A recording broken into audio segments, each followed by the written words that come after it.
सत्यकेला पक्षर आपणक स्वागत। Shrikanthpur development committee पक्षर 3 दिन व्यापी अष्टम प्रहरी और नामयज्ञ अनुष्ठित हो जाइछि।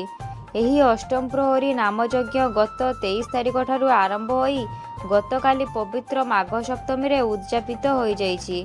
कमिटीर सभापति वरिष्ठ आईनजीपी वीरेंद्र कुमार सेनापति नेतृत्व में संपादक अटल बिहारी दास, उपसभापति प्रभात कुमार जेना, संपादक सत्यरंजन राउत, उपदेष्टा युधिष्ठिर नायक, कोषाध्यक्ष अरुण कुमार बारिक, उपकोषाध्यक्ष बसंत कुमार महांती प्रमुखों तत्वावधान में गत 23 तारिख दिन साई मंदिर प्रांगणरू एक कलश शोभायात्रा बाहरी नगर परिक्रमा करी घट बुड़ाई यज्ञ स्थल में घट स्थापना करथिले। 3 दिन व्यापी नाम होम हरि संकीर्तन अनुष्ठित होइथिला। प्रत्येक दिन मध्याह्न और रात्र रे 2 ओली प्रसाद सेवन रे व्यवस्था करा जाइथिला। श्रीकंठपुर समेत जिलार मंगल कामना करी गत 11 वर्ष धरी एपरी नाम संकीर्तन करा जाइछि बोली सभापति श्री सेनापति कहिथिले। एही कार्यक्रम रे सिद्धेश्वर साहू, अजय कुमार षडंगी, अरविंद बारिक, गणेश नारायण प्रहराज, जयकृष्ण बेहेरा, गौरांग पृष्टि, विजय कुमार राउत, निहार सेनापति, शरद चंद्र महापात्र, सत्यव्रत मिश्र, यज्ञेश्वर प्रधान, ज्ञानरंजन जेना, रमाकांत दास प्रमुख एही कार्यक्रम रे सक्रिय सहयोग करथिले। धन्यवाद।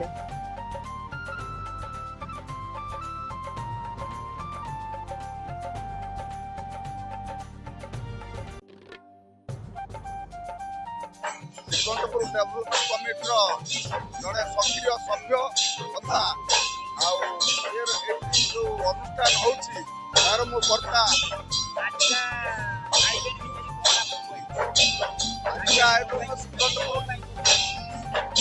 प्रति वर्ष गोटे वार्षिक उत्सव भाया अष्टम प्रहरी नामयज्ञ हुए। प्रति वर्ष सरस्वती पूजा श्रीपंचमी दिन आरंभ हो तार 2 दिन धरिकी चले अष्टम प्रहरी नामयज्ञ कार्यक्रम चले।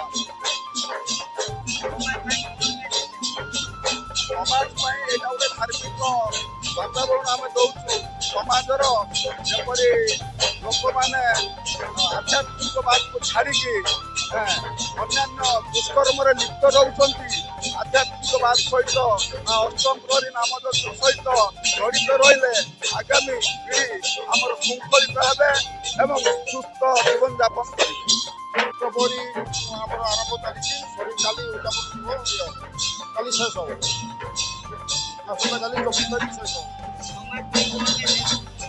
समाज भल वातावरण सरस्वती पूजा दिन आम अष्टम परिटा होती समस्त सहयोग सांस्कृतिक कार्यक्रम भी रखा जाए। आग दिन समस्त उत्सव दिन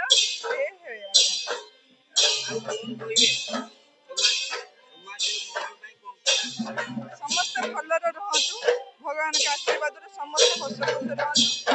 एति मोर कामना माँ।